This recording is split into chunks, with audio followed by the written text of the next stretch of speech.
I'd like to talk about the heat of solution for materials. Many of you have probably noticed times when if you dissolve one chemical into a solution, the solution gets hot or gets cold. A common example of this would be if you've been injured, sometimes a trainer will get a bag out of their you know, backpack or toolbox or whatever, and there's a pouch of water in there, and they'll smash that pouch of water and shake it, and there's ammonium nitrate in there that dissolves, and as it dissolves, that water gets very, very cold. It's an endothermic solution process, and so then you can put this on an injured ankle or what have you, and it'll help with that. Other things that we've done in the lab, sometimes we've dissolved sodium hydroxide into water, and you may have noticed that gets very, very hot. It's a very exothermic process of solution. So what is it? What causes some things to become, as they dissolve, give off heat, and some things to absorb heat? And if you look at this, this is what we're going to talk about. The formation of a solution is typically accompanied by energy change. It is very common. Solute particles experience a change in the energy of their attraction to their surrounding particles.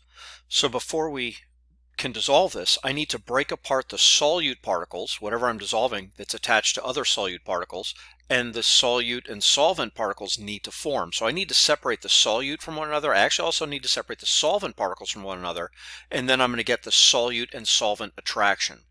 A solute particle, as it dissolves, is then surrounded by the solvent particles, and that's called, it's been solvated, or the process of solvation.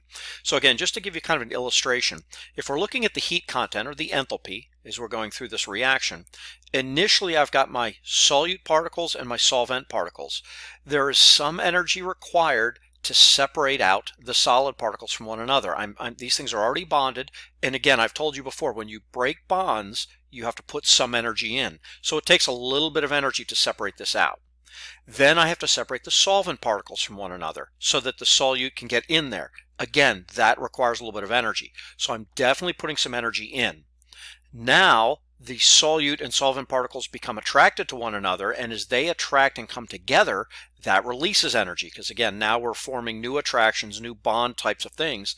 And so what ends up happening is you compare how much energy went into separating the original solute particles and solvent particles from one of themselves, and then how much energy came out when we got this new attraction between the solvent and solute particles.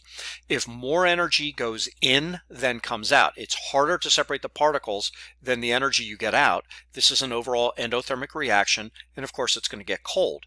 If the opposite is occurring, where as you dissolve something, it gets very, very hot, what that means is that it's taking very little energy to separate the original things from one another, and a whole lot more energy is coming out. So that would be an exothermic reaction. Just to show you some examples of that, the net amount of energy absorbed or released is given in this table. And again, you can notice some of these are very, very significant. You've got, here's the sodium hydroxide I mentioned. NaOH, when you dissolve that gets very, very hot. It's negative 44.51. KOH is another solid that when you dissolve it, very, very exothermic. The ammonium nitrate, the one they use in ice packs and things like that, again, when you dissolve that, it's very endothermic, and it absorbs a lot of energy. So how do we measure this? How do we do calculations based on this? So let's go through a problem and show you how this is done. It's pretty simple, really. As we do this, a couple of things. We're going to assume that both the density and the specific heat of all solutions that we create are the same as water. So that means my specific heat is going to be 4.184 that you see here. Sorry, didn't write out real well there. Now, here's a process that you might go through. When 12.8 grams of KCl dissolves in 75 grams of water in a calorimeter, the temperature drops from 31.0 to 21.6. Write the equation for this process and calculate the delta H in kilojoules per mole. So again, the chemical reaction for this process is basically KCl, and let's see, I'll do this in red so we have a different color here. What's happening is the KCl is dissolving. So of course what I'm making are K plus ions and Cl minus ions. So I'm separating, I'm solvating. The K ions are being pulled away from this crystal, and the Cl ions are going into solution as well. So that's kind of the chemical process that's going on. Now, how do I get the delta H for this reaction? Remember, delta H's are in kilojoules per mole. Okay, so how do I go about this process? Well, the first step, and I've already written some of these things out for you, obviously. The first step, do this in black.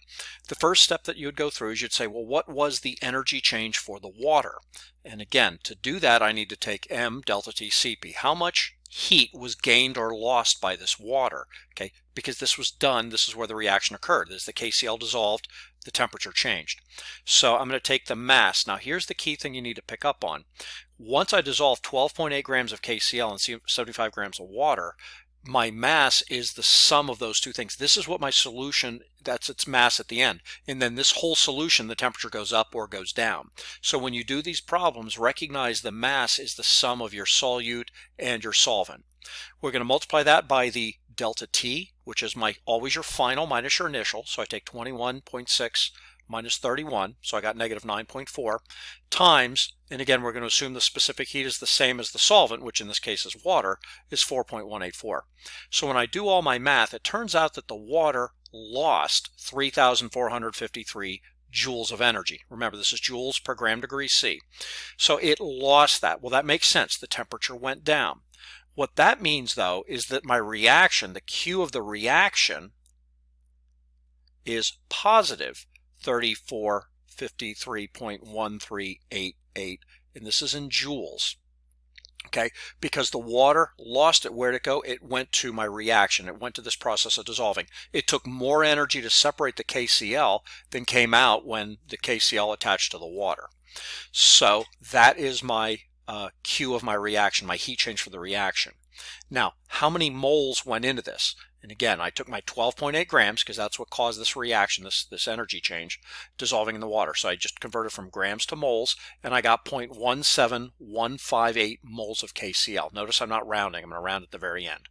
So to get my reaction in kilojoules per mole, I take this in kilojoules, which would be 3.453,138, and you can keep going however you want. That would be in kilojoules, so I've converted my joules to kilojoules, and I'm going to divide that by the number of moles. The moles, as I figured out here, is 0.17158. Because reactions are written in kilojoules per mole, this is how I'm going to set this up.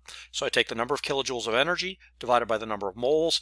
I'm going to round that to 3 significant digits.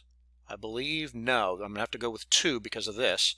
So I'm going to get 20.1 blah blah, but we're going to round that, I guess, to 20 point, and that would be in kilojoules per mole. So that is my delta H for this reaction, and if I were to fill this in up here, I would write this up here as 20 point. Couple of things to recognize. This is positive, so that means this is an endothermic reaction. Well, that makes sense because the water got colder. The reaction absorbed energy from the water and the surroundings got colder. So that is the basic process you go through when you're trying to do calorimetry to find the delta H for the heat of solution.